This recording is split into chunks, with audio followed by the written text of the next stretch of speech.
प्रवक्ता शिक्षक भर्ती परीक्षा एवं अन्य शिक्षक भर्ती परीक्षा से संबंधित आप सभी प्रतिभागियों को मेरा सादर नमस्कार। मैं नीलेश सनवाल आज के इस लेक्चर में आप लोगों के लिए यूकेपीएससी उत्तराखंड लोक सेवा आयोग के लेक्चरर स्क्रीनिंग परीक्षा के सिलेबस से टॉपिक लेकर के आया हूं ई गवर्नेंस, जिस पर मैंने अपनी तैयारी के समय अपने सेल्फ नोट्स बनाए थे।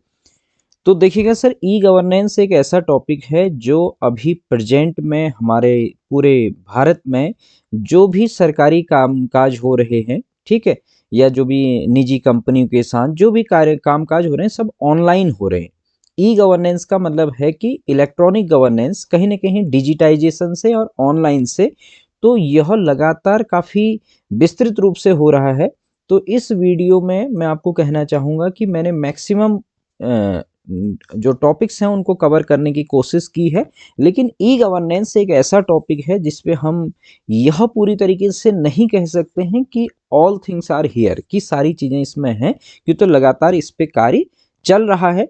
आप लोगों को ये सजेशन है कि आप इस वीडियो के किसी भी टॉपिक को मिस ना करें, आप शुरू से लास्ट तक हर पॉइंट को देखें, सारे पॉइंट इंपॉर्टेंट हैं परीक्षा की दृष्टि से। और मेरा आप लोगों को ये सुझाव है, ई गवर्नेंस पर आपको इस वीडियो के अलावा और भी अगर कहीं से कोई इन्फॉर्मेशन मिलती है तो आप उसको भी ज़रूर से अपने स्क्रीनिंग एग्जाम की प्रिपरेशन के लिए ज़रूर उस पर भी आप ध्यान केंद्रित करें और उसको भी पढ़ें। तो सर आइए स्टार्ट करते हैं ई गवर्नेंस। तो यहाँ पे जैसे आप देख रहे होंगे स्क्रीन पे, तो इसका जो अर्थ है ई शासन। देखिए बहुत सी जगहों पर गवर्नेंस मीन शासन, ई शासन मुख्यतः है, लेकिन आपको कहीं पर ई प्रशासन या ऐसे भी देखने को मिलेगा। सबसे पहले इसका आप यहाँ पे देख लीजिएगा, जो ध्येय वाक्य है ई गवर्नेंस का, तो ई गवर्नेंस का ध्येय वाक्य है सर, एक कदम आपकी ओर और एक कदम आपके लिए। आप इसको याद रखिएगा कि इसका जो आदर्श वाक्य है, एक कदम आपकी ओर एक कदम आपके लिए। जो ई गवर्नेंस में सर ई का जो अर्थ होता है यह इलेक्ट्रॉनिक होता है, और यह बहुत एग्जाम में पूछा गया है पूर्व में कि ई गवर्नेंस में ई का अर्थ है, सिंपल सा क्वेश्चन पूछ लिया जाता है। तो इलेक्ट्रॉनिक, ये तो काफी आसान है। गवर्नेंस का अर्थ शासन से, सुशासन भी है, प्रशासन भी है या शासन भी है, ठीक। अब देखिए ई गवर्नेंस का अर्थ है सरकार द्वारा नागरिकों, व्यवसायियों और अन्य सरकारी विभागों को डिजिटल माध्यम यानी कि ICT, information and communication technology, सूचना और संचार प्रौद्योगिकी के जरिए सेवाएं और सूचनाएं प्रदान करना। मीन्स ई गवर्नेंस का मेन अर्थ आप यहीं पे समझ जाएंगे कि जो सरकार द्वारा है उसके जो भी नागरिक हैं, नागरिकों हैं या व्यवसायी और अन्य सरकारी विभागों को डिजिटल माध्यम यानी कि कहीं ना कहीं ऑनलाइन जो हमारा कार्य चल रहा है, आईसीटी यानी कि सूचना और संचार प्रौद्योगिकी के जरिए सेवाएं और सूचनाएं प्रदान करना, ताकि जिसमें पारदर्शिता हो और कम समय भी उसमें लगे और पेपर भी कम यूज हो, क्योंकि तो ऑनलाइन कार्यों में ज्यादा कागज की भी खपत नहीं होती है। ई गवर्नेंस का मुख्य उद्देश्य सरकारी कार्यों में देखिए पारदर्शिता, सुगमता एवं तीव्रता लाना है। ऑनलाइन माध्यम से जो कार्य पहले से एक एक महीने में होते थे, तो विद इन 2-3 डेज में ही संपन्न हो जाते हैं। तो देखिए ई गवर्नेंस का अर्थ आप समझ गए होंगे। इसके बाद से देखिए सर, ई गवर्नेंस पारंपरिक कागजी कार्यप्रणाली के स्थान पर सूचना और संचार प्रौद्योगिकी आईसीटी का प्रयोग करके सरकारी प्रक्रियाओं को डिजिटल बनाने की प्रक्रिया है। तो मेनली क्या है, डिजिटाइजेशन है, आप समझ गए होंगे। ई गवर्नेंस की शुरुआत सर्वप्रथम 1969 में अमेरिका से हुई। तो ये भी आपको याद रखना है कि इसका शुरुआत कहाँ से हुई है, तो इसकी शुरुआत आपकी अमेरिका में हुई है 1969 से। इसके बाद से आगे चलते हैं सर। आगे क्या कहा जा रहा है कि किसी देश के नागरिकों को सरकारी सेवाएं और सूचनाएं प्रदान करने के लिए आईसीटी का मीन सूचना एवं संचार प्रौद्योगिकी का समन्वित प्रयोग करना ही ई गवर्नेंस है। ये भी आप समझ गए होंगे। अब ई गवर्नेंस में ई का अर्थ इलेक्ट्रॉनिक है, ये बात पहले भी हो चुकी है। भारत में देखिए ई गवर्नेंस की उत्पत्ति 1970 के दशक के दौरान चुनाव, जनगणना, कर प्रशासन आदि से संबंधित कार्यों के प्रबंधन के लिए आईसीटी के अनुप्रयोगों पर ध्यान देने के साथ हुई। तो ये भी आप समझ गए, 1970 के दशक में इंडिया में ई गवर्नेंस क्या हुआ, हमारा स्टार्ट हुआ सर। आगे चलते हैं नेक्स्ट। अब देखिए सर, 1970 में इलेक्ट्रॉनिक्स विभाग की स्थापना भारत में ई गवर्नेंस की दिशा में पहला बड़ा कदम था, क्योंकि इसमें सूचना और संचार पर ध्यान केंद्रित किया गया था। तो यह क्वेश्चन पूछा जाता है कि भारत में ई गवर्नेंस की दिशा पर पहला बड़ा कदम क्या था? इलेक्ट्रॉनिक्स विभाग की स्थापना, अदर ऑप्शन भी होंगे तो ध्यान रखना। तो ई गवर्नेंस में भारत में सबसे पहले 1970 में इलेक्ट्रॉनिक्स विभाग की स्थापना हुई थी, यही ई गवर्नेंस की ओर पहला कदम था। अब 1977 में स्थापित राष्ट्रीय सूचना विज्ञान केंद्र, जिसको हम एनआईसी बोलते हैं, नेशनल इंफॉर्मेटिक्स सेंटर, ने देश के सभी जिला कार्यालयों को कंप्यूटरित करने के लिए जिला सूचना प्रणाली कार्यक्रम शुरू किया। तो यानी कि एनआईसी कब स्थापित हुआ? 1977 में। इसमें भी मैं बहुत कंफ्यूज रहा कि क्यों, तो कुछ वेबसाइट में कभी 1976 दिखाता है, कहीं 1977 भी दिखाता है। तो इसमें जहां तक मैंने इसको फिर क्लियर करने की कोशिश करी थी, तो मुझे इसका आंसर मिला था 1977। ठीक है, आप लोग भी चेक कर सकते हैं। ई गवर्नेंस को बढ़ावा देने की दिशा में 1987 में लॉन्च NICNET, जिसको हम निकनेट भी बोला जाता है, यानी कि क्या है यह? राष्ट्रीय उपग्रह आधारित कंप्यूटर नेटवर्क, एक क्रांतिकारी कदम था। यानी कि 1987 में क्या लॉन्च हुआ था? आप याद रखना, राष्ट्रीय उपग्रह आधारित कंप्यूटर नेटवर्क, यह 1987 में लॉन्च हुआ था। इसके बाद देखिएगा सर, आगे बढ़ते हैं। 18 मई 2006 को भारत सरकार ने राष्ट्रीय ई गवर्नेंस योजना, जिसको हम NEGP लिखते हैं, means national e governance plan, की शुरुआत की। यह पूछा जाता है कि राष्ट्रीय ई गवर्नेंस योजना की स्थापना कब हुई? तो 28 मई 2006 को। इसके अंतर्गत ध्यान दीजिएगा 27 mission mode projects MMP launch किए गए। तो ध्यान दीजिएगा, यह क्वेश्चन पूछा जाता है, मैं आपको यहीं पे बता दूं, ये क्वेश्चन पहले भी पूछा गया है कि ई गवर्नेंस के अंतर्गत MMP का पूर्ण रूप है। ऐसे पूछा गया आपसे, ई गवर्नेंस के अंतर्गत MMP का अर्थ है, या इसका पूर्ण रूप है, या MMP जाना जाता है, फुल फॉर्म क्या है? तो ध्यान दीजिएगा, मिशन मोड प्रोजेक्ट्स MMP का फुल फॉर्म है। तो 27 मिशन मोड प्रोजेक्ट्स थे, जिसमें पासपोर्ट सेवा परियोजना, बैंकिंग, भूमि रिकॉर्ड, पेंशन, ई कोर्ट्स और अन्य सेवा, मीन्स जैसे ये जो भी बोले हमने, पासपोर्ट सेवा परियोजना है, इसको ऑनलाइन कर देना, ऑनलाइन जो व्यक्ति हैं आवेदन कर सकते हैं, बैंकिंग सिस्टम को पूरा ऑनलाइन करना, भूमि से रिलेटेड रिकॉर्ड जैसे खाता, खतौनी, रजिस्ट्री, ये सब जो भी रिकॉर्ड होते हैं सब ऑनलाइन, ताकि लोग किसके नाम पे कितनी जमीन है, क्या उसका खसरा, क्या खतौनी है, वो सब ऑनलाइन देख सकते हैं। पेंशन सिस्टम को ऑनलाइन किया गया। ई कोर्ट्स, जो न्यायालय की जो आपकी डिसीजन मेकिंग होती है, यानी कि कोर्ट की जो आपकी जो भी डिसीजन रहते हैं, या कोर्ट्स के अंदर चलने वाली जो भी कार्यवाही होती है, उनको सब ऑनलाइन करना, और अन्य सेवाएं। तो 27 मिशन मोड प्रोजेक्ट्स थे राष्ट्रीय ई गवर्नेंस में। फिर लिखा है NEGP का अध्याय वाक्य, यानी कि राष्ट्रीय ई गवर्नेंस कहें या फिर ई गवर्नेंस का अध्याय वाक्य कहें आप, तो एक कदम आपकी ओर और एक कदम आपके लिए, हमने आपको पहले भी बताया। अब सर धीरे धीरे क्या हुआ, ई गवर्नेंस के अंतर्गत भारत में क्या चल रहा है, उनको भी मैंने यहाँ पे लिखा हुआ था। तो ध्यान दीजिएगा, डिजिटल इंडिया अभियान, देखिए ये पूरा ई गवर्नेंस पर रिलेटेड है, तभी मैं कह रहा हूँ ये ई गवर्नेंस काफी डिटेल है, विस्तृत है, फिर भी इसमें बहुत सारी चीजें यहाँ पे मिलेंगी आपको, तो आपको वीडियो को स्किप नहीं करना है। ध्यान दीजिएगा, डिजिटल इंडिया अभियान 2015। तो डिजिटल इंडिया अभियान को भारत सरकार के इलेक्ट्रॉनिक्स और सूचना प्रौद्योगिकी मंत्रालय, यानी कि ministry of electronics and information technology, जिसको हम शॉर्ट में METY, द्वारा लागू किया गया था। तो डिजिटल इंडिया अभियान किसने लागू किया, ये आपने देख लिया। डिजिटल इंडिया अभियान 1 जुलाई 2015 को प्रधानमंत्री श्री नरेंद्र मोदी द्वारा लॉन्च किया गया था। ये आपसे पूछा जा सकता है डायरेक्ट क्वेश्चन, डिजिटल इंडिया अभियान की शुरुआत कब हुई? तो ध्यान रखिएगा 1 जुलाई 2015 को। अब सर आगे बढ़ते हैं। डिजिटल इंडिया अभियान के तहत आधार कार्ड को डिजिटल कार्ड के रूप, डिजिटल पहचान के रूप में अपनाया गया, ये आप सभी को इसकी जानकारी है। अब ऐसी क्या हुआ सर, आगे देखिए, डिजिटल इंडिया के तहत भीम ऐप, आप सब लोग जानते हैं, UPI, you also know, Google Pay जो UPI है, और अन्य डिजिटल भुगतान प्रणालियों का विकास भी हुआ। साथ में कॉमन सर्विस सेंटर CSC जिसको हम बोलते हैं, CSC का full form generally common service centre करके ये क्वेश्चन पूछा जाता है। कहीं पर इसका फुल फॉर्म सामान्य सेवा केंद्र, कहीं साझा सेवा केंद्र, कहीं जन सेवा केंद्र भी मिलता है। तो वहां पे जो ऑप्शन होगा आप उसको सही कर लेंगे। आप सभी को पता है CSC generally common service centre, इसका क्या है उद्देश्य, ग्रामीण और शहरी क्षेत्रों में नागरिकों को डिजिटल सेवाएं प्रदान करने के लिए खोले गए। जो CSC सेंटर होते हैं हम सब लोग जानते हैं, वहां पे जो पैन कार्ड है, जैसे स्थायी निवास प्रमाण पत्र बनाना है, जन्म प्रमाण पत्र, ये सब के लिए वहां पे फैसिलिटी, ऑनलाइन फैसिलिटी देने के लिए सरकार की तरफ से कुछ CSC सेंटर खोले गए। ठीक है, और भी बहुत सारी योजनाएं हैं। अब डिजिटल स्वास्थ्य और डिजिटल शिक्षा, कृषि आदि ये सब डिजिटल इंडिया के अंतर्गत आता है।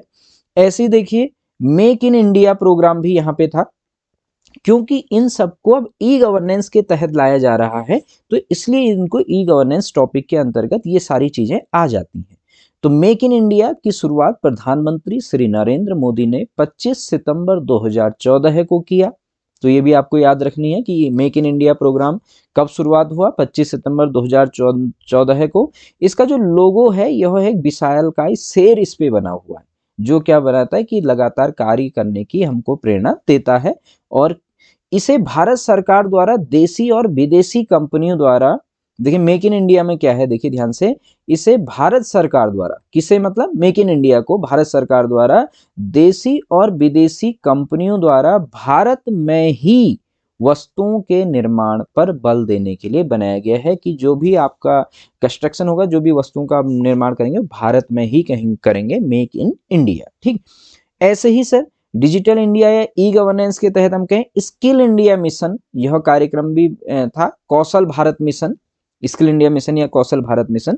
तो sir skill India mission, Kaushal Bharat mission की शुरुआत 15 जुलाई 2015 को प्रधानमंत्री श्री नरेंद्र मोदी ने की। इसका उद्देश्य देश के युवाओं को कौशलों से सशक्त बनाना है, ताकि वे अपने काम में ज्यादा से ज्यादा रोजगार योग्य और उत्पादक बन सकें।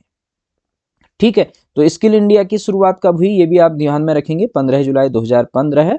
और वर्तमान में ई गवर्नेंस से और प्रभावशाली बनाया जा रहा है, किसको, स्किल इंडिया मिशन को। ठीक है, इसके बाद से देखिएगा सर, ये सब आपको ध्यान में रखना है। स्टार्टअप इंडिया, ये भी आपने सबने सुना है। तो इसकी शुरुआत अब कब हुई स्टार्टअप इंडिया की, 16 जनवरी 2016। देखिए ये दोनों आपको बहुत अच्छे से आप याद कर सकते हैं। जो स्किल इंडिया था अभी कौशल भारत मिशन, वह 15 जनवरी 2015 था। ठीक है, जनवरी पहला महीना ही 15 देखिए मैंने कैसे याद करा था, मैं अब आपको बता ही देता हूं इसको। ठीक है, मैंने इन दोनों को ऐसे याद किया था। देखिए बस आपको टॉपिक याद रखना है ना, स्किल इंडिया मिशन। ठीक है, ये जो है आपका यहाँ पे 15 जुलाई 2015, इसको जैसे आपने देख लिया। ठीक है, देखिए हमारे जो 6 महीने वाली बातें होती है, एक जनवरी में एक जुलाई में, तो यहाँ आप देख लीजिएगा जैसे 6 मंथ ना, जुलाई 15 जुलाई, कितने का अंतर आ रहा है वो आप देख लीजिए। स्टार्टअप इंडिया यहाँ 16 जनवरी 2016, यानी कि 6 मंथ का ऐसे अंतर है, इस हिसाब से आप समझ सकते हैं। ठीक है, ये आप याद हो जाएगा, इसका कोई बहुत बड़ी बात नहीं है। अब देखिए स्टार्टअप इंडिया की शुरुआत भारत के पूर्व वित्त मंत्री अरुण जेटली ने की थी। इसका मकसद भारत में स्टार्टअप संस्कृति को बढ़ावा देना और नवाचार और यानी कि न्यू आइडियाज और उद्यमिता के लिए मजबूत इकोसिस्टम बनाना है। ठीक है, तो कहीं ना कहीं ई गवर्नेंस के अंतर्गत ये सारी योजनाएं आ रही थी, इसलिए मैंने इनको लिखा है।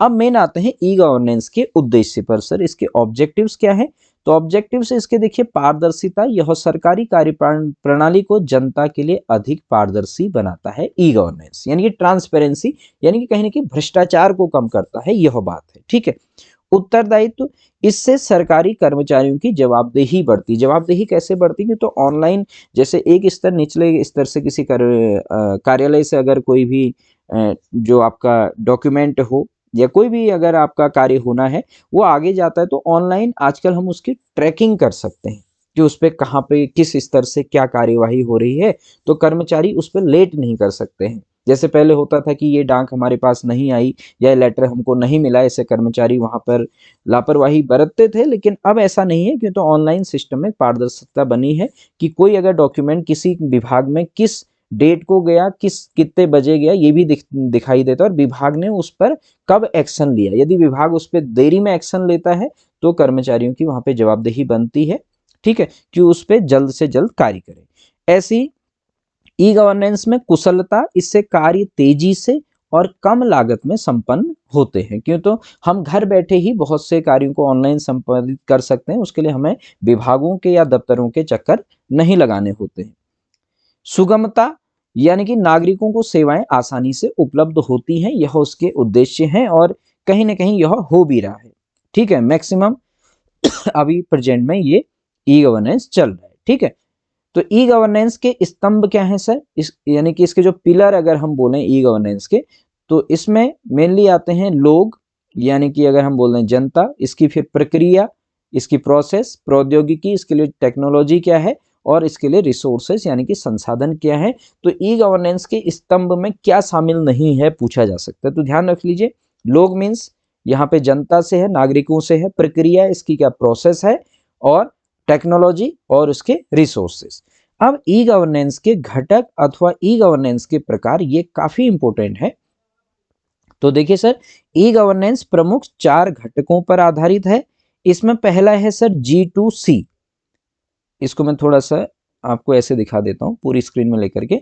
देखिए कहीं कहीं पर इसको ऐसे भी लिखा रहता है जी, जैसे मैंने लिखा है TO2C, लेकिन मैक्सिमम आपको मिलेगा G2C। इससे आपको कंफ्यूजन नहीं होना है। मैक्सिमम आपको ये जो न्यूमेरिकल वाला 2 लिखा है ये वाला मिलेगा, तो आपको इस पे कंफ्यूजन नहीं होना है कि ऐसे लिखा है या ऐसे लिखा है। G2C, G2B, G2G और G2E, ये 4 प्रकार के ई गवर्नेंस होते हैं। क्या होता है सर? पहला G2C, इसका अर्थ होता है गवर्नमेंट टू सिटीजन, यानी कि सरकार से नागरिक। इस पे अभी हम डिटेल में भी बात करेंगे क्या होता है इसके अंतर्गत, पहले नेम लिख रहे हैं। दूसरा G2B का मतलब होता है सरकार से व्यापार अथवा सरकार से व्यवसाय। वहां से पूछा जा सकता है ई गवर्नेंस के अंतर्गत G2B का अर्थ है सरकार से व्यवसाय, या G2C का अर्थ है सरकार से नागरिक, गवर्नमेंट टू सिटीजन। अगला है G2G, इसका होता है गवर्नमेंट टू गवर्नमेंट, सरकार से सरकार के बीच में यह ई गवर्नेंस प्रणाली चलेगी। G2E, यह होता है गवर्नमेंट टू एम्प्लॉय, सरकार से कर्मचारी। अब नेक्स्ट में हम इसके बारे में थोड़ा सा डिटेल में देखते हैं नेक्स्ट स्लाइड में, कि इनको हम थोड़ा सा डिटेल में देखेंगे कि तो यहां से क्वेश्चन कैसा बनेगा वो भी मैं आपको एक आइडिया दूंगा। यहां से क्वेश्चन बनते हैं। देखिए G2C पहला है गवर्नमेंट टू सिटीजन, सरकार से नागरिक। इसमें देखिए सर क्या होता है, इसमें सरकार सीधे नागरिकों को सेवाएं प्रदान करती है। जैसे क्या क्या आता है G2C में? Aadhaar card, passport, PAN card, ration card बनवाने जैसी सुविधाएं अब ऑनलाइन उपलब्ध हैं। बिजली का बिल, पानी का बिल या गैस कनेक्शन के बिल आदि का भुगतान इनके अलावा। आपसे क्वेश्चन ये पूछेगा कि बिजली का बिल, किसी उपभोक्ता द्वारा बिजली का बिल, पानी का बिल या गैस कनेक्शन का भुगतान करना ई गवर्नेंस के कौन से घटक के अंतर्गत शामिल है? वहां ऑप्शन दिए जाएंगे आपको G2C, G2B, G2G, G2E, ऐसे क्वेश्चन पूछे जाते हैं सर। तो बिजली का बिल, पानी का बिल या गैस कनेक्शन के बिल का भुगतान करना किसी उपभोक्ता द्वारा ई गवर्नेंस के G2C के अंतर्गत शामिल है, क्योंकि गवर्नमेंट टू सिटीजनशिप है। या एक किसी नागरिक के द्वारा किसी CSC सेंटर में जाकर अपना आधार कार्ड बनवाया जाता है, तो यह ऑनलाइन माध्यम से अपना आधार कार्ड बनवाया जाता है या अपना पैन कार्ड बनवाया जाता है, तो यह ई गवर्नेंस के कौन से घटक के अंतर्गत शामिल है? तो सर किस में शामिल होगा? G2C में, G2B, G2E या G2G? तो G2C में होगा। कैसे क्वेश्चन बनेंगे आपको एक आइडिया आ गया होगा, क्योंकि तो हमें कितनी बार हम पढ़ सब लेते हैं, लेकिन हमको यह आइडिया लेना नहीं आ पाता कि यहाँ से क्वेश्चन कैसे बनेंगे। तो इस टाइप के क्वेश्चन यहाँ से बनते हैं। अगला देखिए सर, अब G2B, अगर आप इसके अंदर देख लेंगे क्या क्या आता है, तो आप समझ जाएंगे इससे क्या क्वेश्चन बनेगा। यह घटक, जैसे G2B गवर्नमेंट टू बिजनेस, सरकार से व्यापार कहें या सरकार से व्यवसाय भी आप इसको कह सकते हैं। यह घटक सरकारी विभागों और व्यवसायियों के बीच संवाद और प्रक्रिया का डिजिटलीकरण है। देखिए क्या है, सरकारी विभागों और व्यवसायियों के बीच जो कम्युनिकेशन है और उसकी जो प्रोसेस है उसका डिजिटाइजेशन है। इसके अंदर क्या क्या क्या आता है ध्यान दीजिएगा, बहुत इंपॉर्टेंट है। जैसे ई टेंडरिंग, जैसे टेंडर होते हैं ना, जैसे कोई कंपनी टेंडर ले लेती है, कोई बिजनेसमैन कहीं पर किसी सरकार ने कोई टेंडर खोला तो उसका टेंडरिंग होती है, ई टेंडरिंग, ठीक है। तो बिजनेस वाले करेंगे। ई बिडिंग, पहले मैंने गलती से बिल्डिंग समझ लिया था, बिल्डिंग नहीं है, देखिए ये क्या है, ई बिडिंग है, इसको भी हम बताएंगे आपको। और लाइसेंस प्रक्रियाएं हैं, ई निविदा है, जैसे निविदाएं आमंत्रित की जाती है ना, जो बोलियां लगाई जाती हैं। कंपनियां ऑनलाइन आवेदन कर सकती हैं, देखिए किसके लिए, G2B में ई टेंडरिंग, ई बिडिंग, टेंडरिंग। ई टेंडरिंग आप समझ गए, जो टेंडर है उसको ऑनलाइन हो जाना। ई बिडिंग, लाइसेंस प्रक्रिया, ई निविदा, ये प्रोसेस के लिए कंपनियां क्या करती हैं, ऑनलाइन आवेदन कर सकती हैं। कंपनियां ही नहीं, व्यक्ति भी कर सकते हैं, ठीक है। टैक्स का भुगतान कर सकती हैं कंपनियां, और सरकारी परियोजनाओं में भाग ले सकती हैं, वो कंपनियां भी होती हैं। साथ में क्या होता है आपका, निजी व्यक्ति भी इसमें हो सकते हैं, ठीक। अब ई बिडिंग यह क्या होता है, यह एक ऑनलाइन प्रक्रिया है जिसमें विभिन्न कंपनियां या व्यक्ति किसी प्रोजेक्ट, सामान या सेवा की खरीद ऑब्लिक बिक्री के लिए बोली लगाते हैं। तो ई बिडिंग का क्या तात्पर्य है, तो आपसे पूछा जा सकता है ई बिडिंग ई गवर्नेंस के कौन से घटक के अंतर्गत शामिल है। G2B, ध्यान रखिए, ई टेंडरिंग ई गवर्नेंस के कौन से घटक में शामिल है, तो G2B। या निम्न में से कौन सा ई गवर्नेंस के G2B घटक में शामिल है, वहां आपका बोल दे देगा पैन कार्ड बनवाना, एक दे देगा आपके पास किसी सरकारी कर्मचारी के लिए छुट्टी का आवेदन करना, ठीक है, या ई टेंडरिंग। तो इनमें से जो आपको दिख रहा है, जैसे ई टेंडरिंग वाला सही हो जाएगा, ई बिडिंग। ये ऐसे क्वेश्चन आपसे लोक सेवा आयोग पूछ सकता है, तो यूकेपीएससी इस टाइप के क्वेश्चन पूछता है। अभी आगे भी वीडियो काफी इंपॉर्टेंट रहने वाला है सर। अब देखेंगे G2G, गवर्नमेंट टू गवर्नमेंट, इसको भी समझिए। देखिए गवर्नमेंट टू गवर्नमेंट, सरकार से सरकार, इसमें क्या है, इसके अंतर्गत विभिन्न सरकारी विभागों के बीच समन्वय और सूचना का आदान प्रदान डिजिटल माध्यम से किया जाता है। राज्य और केंद्र सरकारों के बीच योजनाओं की जानकारी और फंड का वितरण डिजिटल माध्यमों से किया जाता है। विभिन्न विभागों का आपस में ऑनलाइन कार्य, अगर हम शॉर्ट में कहें, यानी कि गवर्नमेंट टू गवर्नमेंट, इसमें क्या है, देखिए एक तो राज्य, यहाँ पे आपको देखना है राज्य और केंद्र सरकारों के बीच भी है, ठीक है, कि फंड का वितरण कैसे किया था, तो आपसे यही पूछ लेगा, राज्य और केंद्र सरकारों के बीच योजनाओं की जानकारी और फंड का वितरण डिजिटल माध्यमों से किया जाना ई गवर्नेंस के कौन से घटक में शामिल है, तो किसमें है, G2G, क्यों, तो दोनों गवर्नमेंट है।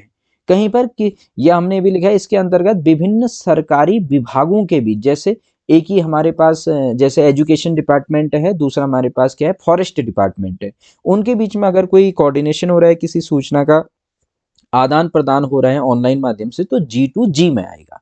तो गवर्नमेंट टू गवर्नमेंट जो चलेगा सरकारी विभागों के बीच, इसमें ध्यान रखिएगा, ठीक है।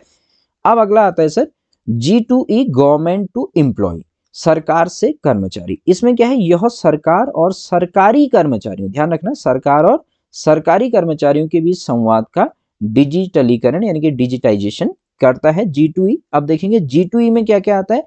G2E में कर्मचारियों के वेतन यानी कि उनकी सैलरी, पेंशन, छुट्टी का रिकॉर्ड और अन्य प्रशासनिक कार्यों का प्रबंधन शामिल होता है। अब देखिए सर क्या होता है, जैसे कर्मचारी अपने वेतन स्लिप, प्रोविडेंट फंड की जानकारी ऑनलाइन देख सकते हैं, और छुट्टियों, जैसे छुट्टी में CL जिसको हम कैजुअल लीव बोलते हैं, SL special leave, ML medical leave, EL earn leave, CCL child care leave, MTL maternity leave आदि के लिए ऑनलाइन आवेदन कर सकते हैं, यानी कि बहुत आदि मीन्स और भी छुट्टियां हैं।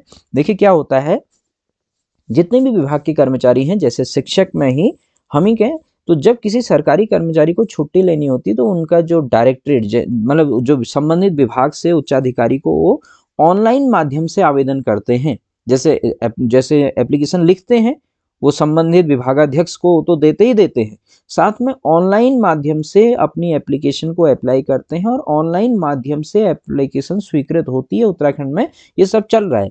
और हमारे को जितनी, जैसे किसी विभाग में मान लीजिए 14 CL है, जितनी CL ले ली है उसका भी रिकॉर्ड होता है, और शेष CL कितनी है ये सब ऑनलाइन रिकॉर्ड रहता है। ऐसा नहीं कि जितनी छुट्टियां हैं तो उससे ज्यादा कोई छुट्टी ले सकता है, ऐसा नहीं है बिल्कुल भी। पूरा सब चीजें क्या है, ऑनलाइन है, जिससे पारदर्शिता आ रही है, और क्या हो रहा है आपका कहीं ना कहीं डिजिटाइजेशन है, और ये काफी अच्छा है, ठीक है। तो गवर्नमेंट जिसमें भ्रष्टाचार की जो गुंजाइशें हैं वो काफी हद तक समाप्त हो जाती हैं। तो G2E, इसके बाद से sir e governance PPP model पर आधारित है। अब PPP मॉडल क्या होता है? ई गवर्नेंस में सार्वजनिक निजी भागीदारी। PPP model means public private partnership model, सरकारी संगठन और निजी उद्यम दोनों की ताकतों को मिलाने का एक तरीका है। तो PPP मॉडल का अर्थ क्या है? Public private partnership model. ठीक है, यानी कि यहां पर ई गवर्नेंस में यह होता है, एक चीज आप ये भी देखिए पहले, पीपीपी मॉडल ई गवर्नेंस के सभी क्षेत्रों में लागू नहीं होता है। पीपीपी का मतलब यह है कि पब्लिक प्राइवेट पार्टनरशिप, कहीं पर जो है पब्लिक का भी उसमें क्या हो, पार्टनरशिप हो सरकारी योजनाओं में। जैसे सरकारी विभाग के अंतर्गत किसी योजना को कंप्लीट करने के लिए निजी कंपनियों की सहायता भी ली जाती है ई गवर्नेंस के तहत। जैसे कामकाज सरकारी होता है पूरा ऑनलाइन माध्यम से, लेकिन उसको संचालित कोई कंपनी कर के माध्यम से हो रहा है, तो इसलिए हम उसको पीपीपी मॉडल कह रहे हैं। लेकिन सभी में ऐसा नहीं है, ये भी आपको ध्यान में रखना है। अब देखिएगा सर, ई गवर्नेंस के 4 चरण हैं। 4 चरण कौन कौन से हैं ये आप ध्यान में रख लीजिएगा। एक तो इसमें उपस्थिति, दूसरा सहभागिता, तीसरा लेन देन और चौथा बदलाव। तो शायद आपको वीडियो में कंटेंट इंपोर्टेंट लग रहा होगा। अब इसके बाद हम बात करेंगे सर भारत में ई गवर्नेंस के प्रमुख प्रयास। देखिए, जो हमने कहा कि राष्ट्रीय ई गवर्नेंस योजना जो 18 मई 2006 को आई, इसमें 27 मिशन मोड है। उसमें से जो इम्पोर्टेंट मिशन मोड जो चल रहे हैं, कुछ केंद्रीय स्तर पर होते हैं, ध्यान दीजिएगा, कुछ राज्य स्तर पर होते हैं, कुछ समेकित स्तर पर होते हैं। समेकित मीन्स एकीकृत, यानी कि इंटीग्रेटेड। कुछ केवल सेंटर पे लेवल पे, कुछ स्टेट लेवल पे, कुछ यानी कि दोनों का यूनिफिकेशन, अगर हम बोले यूनिफाइड। ठीक है, तो उसमें से कुछ मेन मैंने लिए हैं, जैसे डिजिटल इंडिया, ई गवर्नेंस के प्रमुख प्रयास। इसको सभी सरकारी सेवाओं को डिजिटल बनाया जा रहा है, इंटरनेट कनेक्टिविटी को बढ़ाया जा रहा है। डिजिटल इंडिया को हम पूर्व में मैं आपके सामने डिस्कस कर चुका हूं डिटेल में, इसलिए मैंने यहाँ पे शॉर्ट में लिखा हुआ है। तो डिजिटल इंडिया भी क्या है, एक हमारा ई गवर्नेंस का प्रयास है। दूसरा देखिएगा सर, उमंग ऐप। उमंग ऐप क्या है? उमंग का पहले फुल फॉर्म आप जान लीजिए, unified mobile application for new age governance. ये है unified mobile application for new age governance, ये उमंग ऐप है।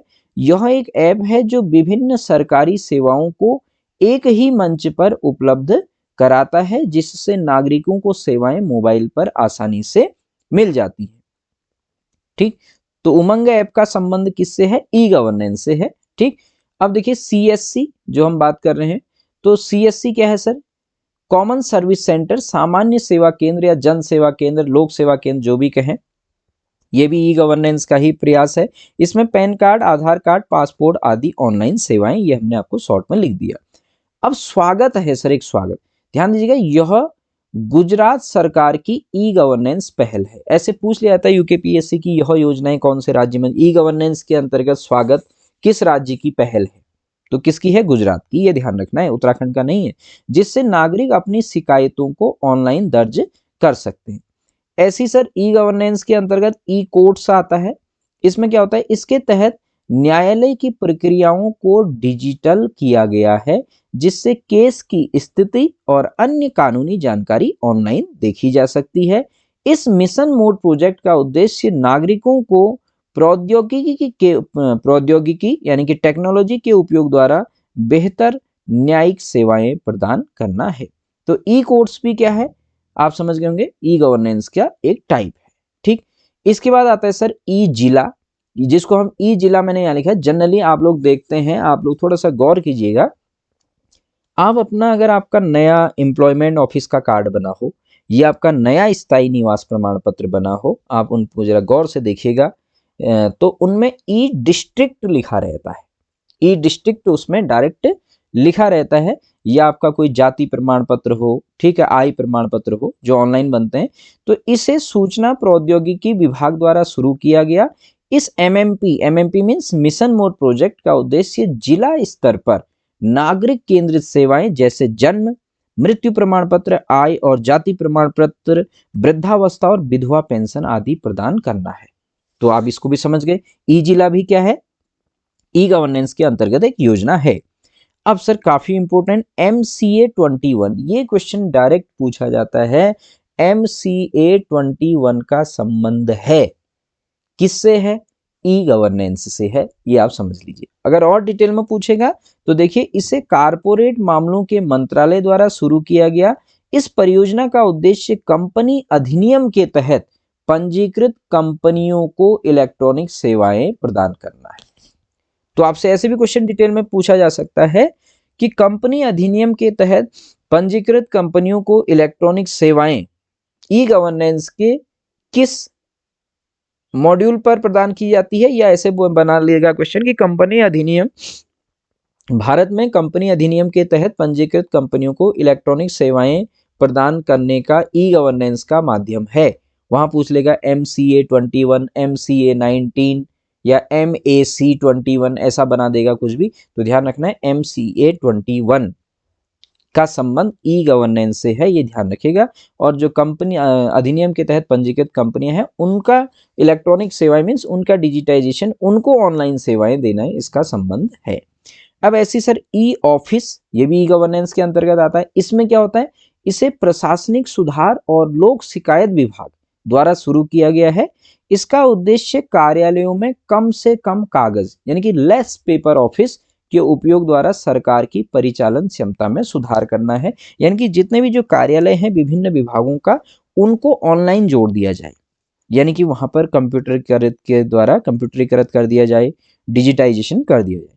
अब देखिए सर, इसका जो अगला है ये काफी इंपॉर्टेंट होने वाला है हमारे पास, जो आपके सामने हम स्क्रीन पे लेके आ रहे हैं। देखिए ये है ई बिज। इसके बाद से आप यहाँ पे देख रहे होंगे, जो यहाँ पे स्क्रीन पे दिख रहा है ई बिज। तो देखिए, औद्योगिक नीति और संवर्धन विभाग तथा वाणिज्य और उद्योग मंत्रालय भारत सरकार द्वारा बनाया गया था। किसको? ई बिज को।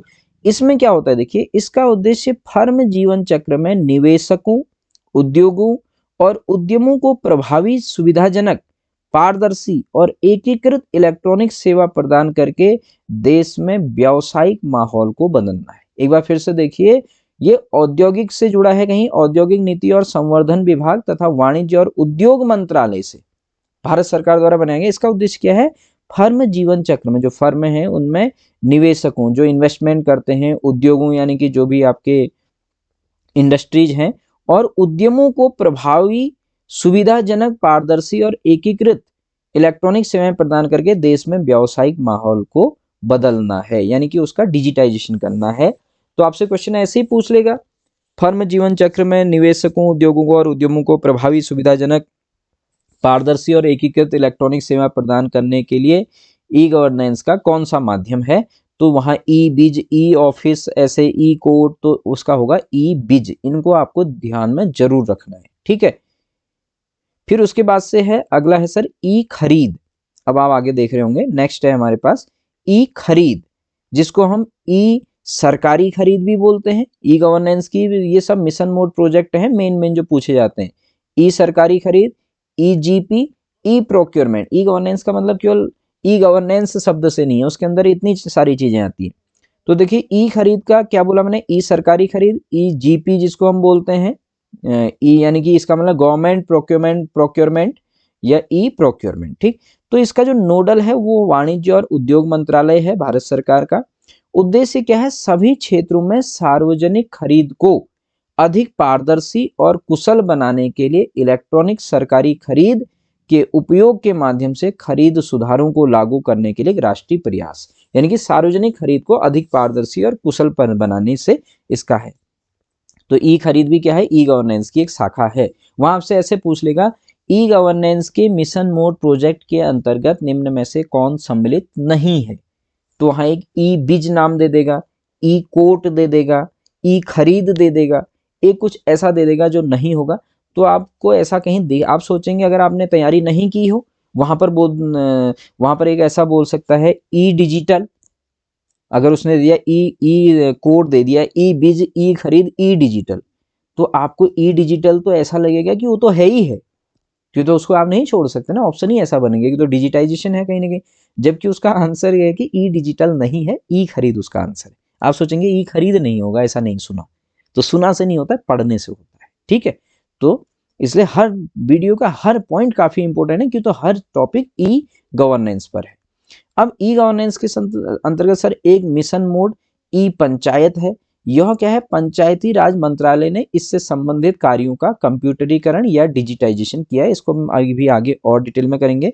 ऐसी राष्ट्रीय भूमि अभिलेख कार्यक्रम है, इसमें जमीन, खाता, खतौनी, रजिस्ट्री ये सभी क्या है, ऑनलाइन है। ठीक है। अब देखिएगा सर, ऐसे ही इसके अंतर्गत पेंशन है, यानी कि पेंशन सिस्टम को ऑनलाइन कर दिया है। बैंकिंग है, बैंक के जितने भी कार्य है वो सब ऑनलाइन है। जैसे आप सभी को पता है, हम घर बैठे ही खाता भी खोल सकते हैं किसी बैंक में, बिना बैंक के विजिट करे हम अपना अकाउंट घर बैठे भी ओपन कर सकते हैं और कर भी रहे हैं। ठीक है। और बिना बैंक में जाए अपने अकाउंट में ऑनलाइन पैसा जमा कर सकते हैं, और पैसा निकालना तो कर ही रहे हैं, जमा भी कर सकते हैं।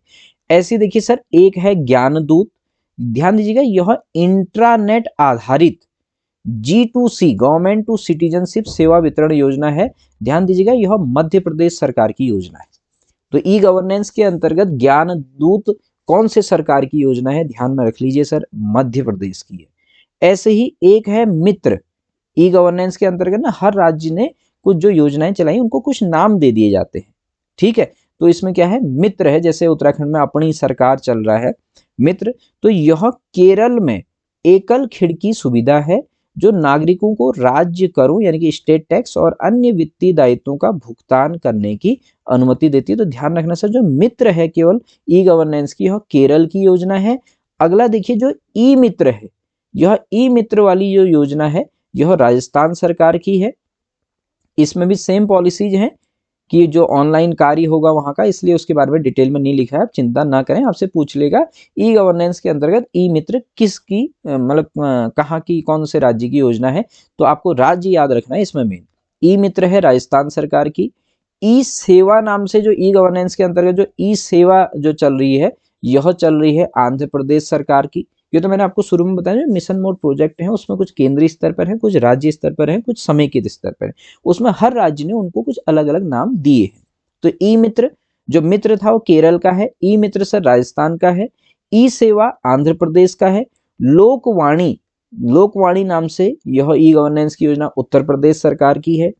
ऐसे ही स्मार्ट गांव, स्मार्ट गांव नाम से क्या है, आंध्र प्रदेश सरकार की योजना है। और इसका अर्थ इसके अंदर देखिएगा आप, स्मार्ट गांव की स्थापना आंध्र प्रदेश सचिवालय को वर्क फ्लो को स्वचालित करके और ज्ञान के प्रबंधन द्वारा संचालन को सुव्यवस्थित करने और दक्षता बढ़ाने में सहायता करने के लिए की गई थी। ऐसे ही इसके बाद से आता है सर खजान नाम है। यह क्या है, कर्नाटक सरकार की खजान पहल एक बड़े पैमाने पर ऑनलाइन ट्रेजरी का कंप्यूटरीकरण करने का प्रयास है। तो क्या है देखिए, खजान क्या है, कर्नाटक सरकार की खजान पहल एक बड़े पैमाने पर ऑनलाइन ट्रेजरी कंप्यूटरीकरण का प्रयास है। इसे एमएमपी के परिणाम स्वरूप राज्य सरकार के खजाने से संबंधित सभी गतिविधियों का कंप्यूटरीकरण इसके माध्यम से हुआ है। इसके बाद से क्या है सर, नेक्स्ट एक है इसमें स्वास्थ्य रिकॉर्ड। तो इसको हम आगे कंटिन्यू करते हैं। देखिएगा इसमें अब है, अगला है स्वास्थ्य रिकॉर्ड। स्वास्थ्य रिकॉर्ड भी इसके अंतर्गत आता है, इसमें स्वास्थ्य से रिलेटेड चीजें, इसलिए इसको डिटेल में ज्यादा नहीं लिखा गया है। अब है सर डाक विभाग केंद्रीय सर्वर। भारतीय डाक विभाग इस प्रणाली के माध्यम से सभी डाकघरों को कंप्यूटरीकृत और नेटवर्किंग करके डाक सेवाओं का उन्नयन कर रहा है। ऐसे ही इसमें काफी इंपॉर्टेंट है सर अपराधी और आपराधिक ट्रैकिंग नेटवर्क और सिस्टम, यानी कि CCTNS, जिसको हम बोलते हैं crime and criminal tracking network and system. Crime and criminal tracking network and system, यह योजना भारत सरकार द्वारा वर्ष 2009 में लाई गई। इसमें देखिएगा सर कितना यह इंपॉर्टेंट है। CCTNS वर्ष 2009 में राष्ट्रीय ई गवर्नेंस के तहत स्थापित एक MMP means mission mode project है, यानी कि काफी इंपॉर्टेंट है सर। आपसे पूछ लेगा CCTNS का संबंध किससे है, तो CCTNS का संबंध है किससे, ई गवर्नेंस से। ठीक है, तो CCTNS का संबंध हमारा ई गवर्नेंस से है। CCTNS, एक मिनट सर,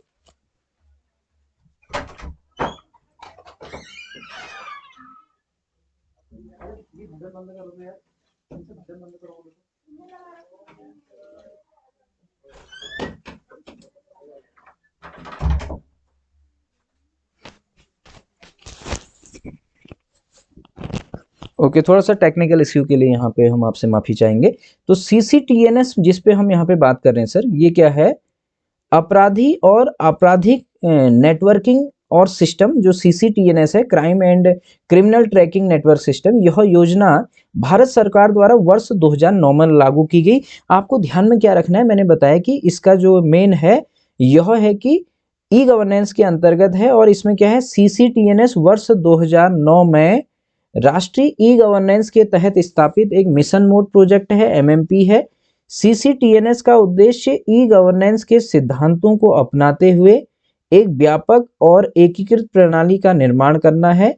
इसके माध्यम से पुलिस सेवाओं की दक्षता और प्रभावशीलता को बढ़ाने के लिए अपराधियों एवं अपराधों की एक राष्ट्रव्यापी आधारभूत नेटवर्क संरचना तैयार की जाएगी।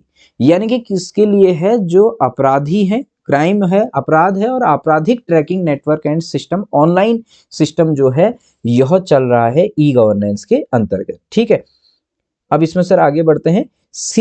अब आप देखिए, सीसीटीएनएस के तहत डिजिटल पुलिस पोर्टल की सुविधा प्रदान की जा रही है।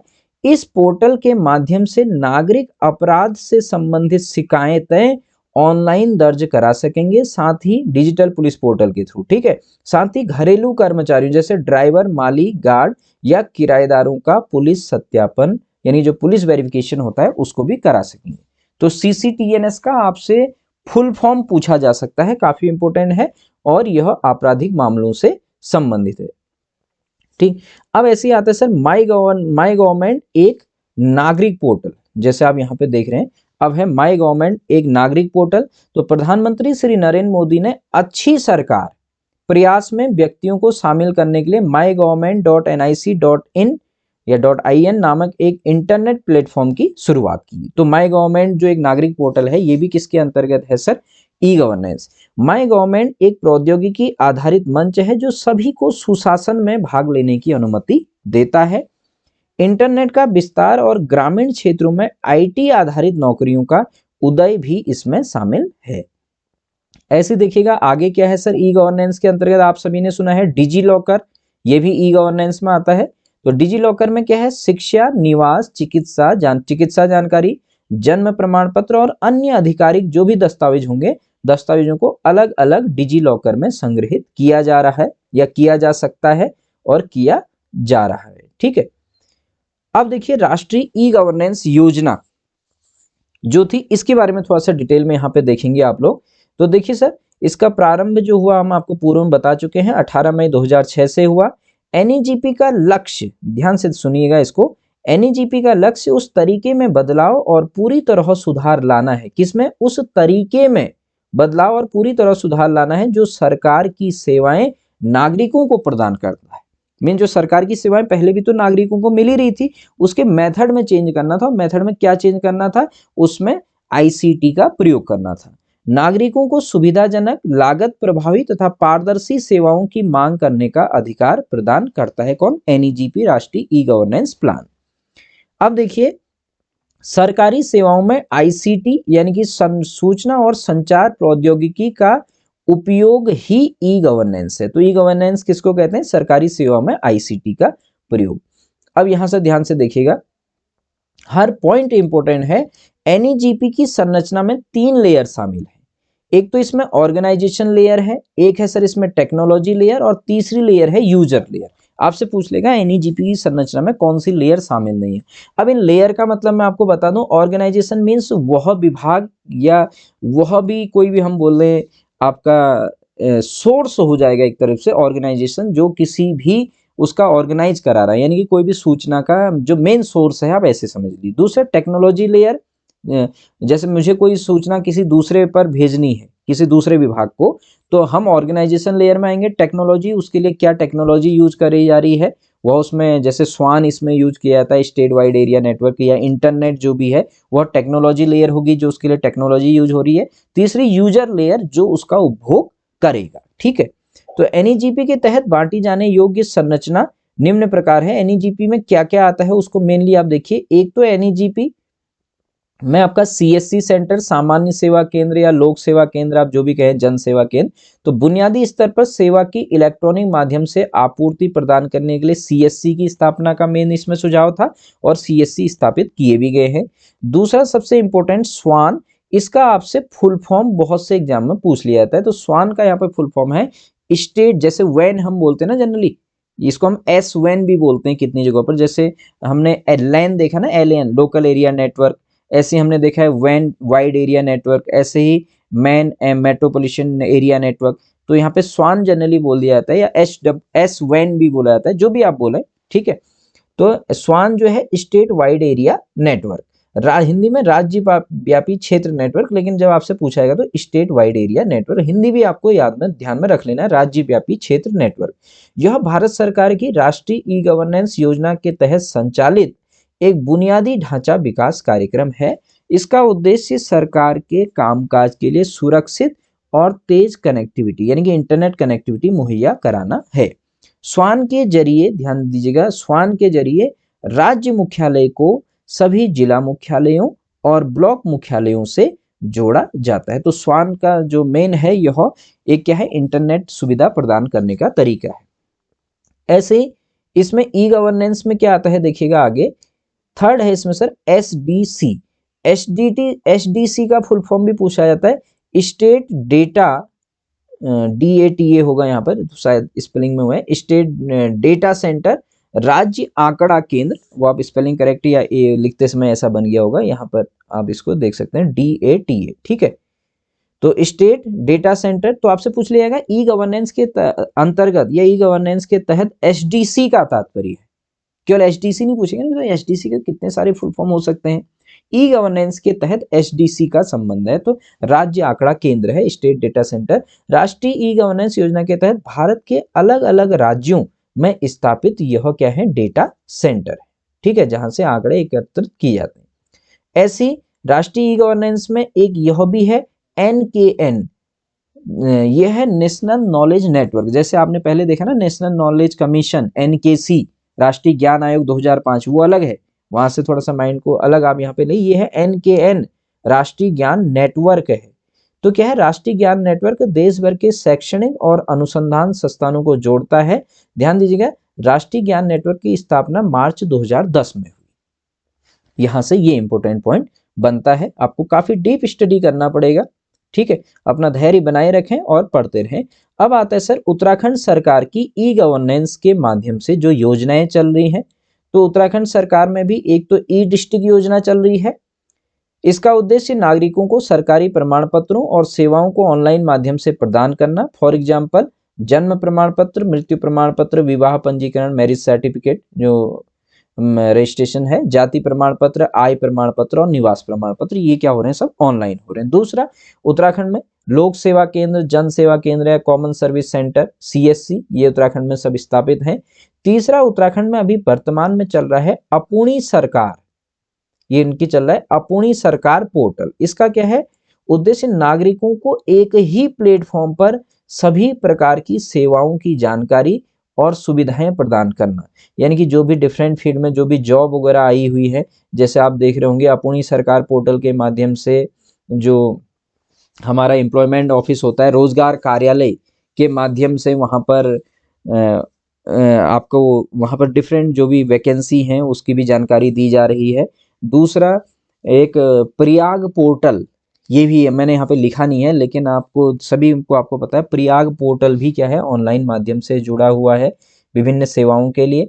ऐसी उत्तराखंड सरकार में चल रहा है डिजिटल भुगतान और ई कोषागार योजना, यह ई गवर्नेंस की योजना है।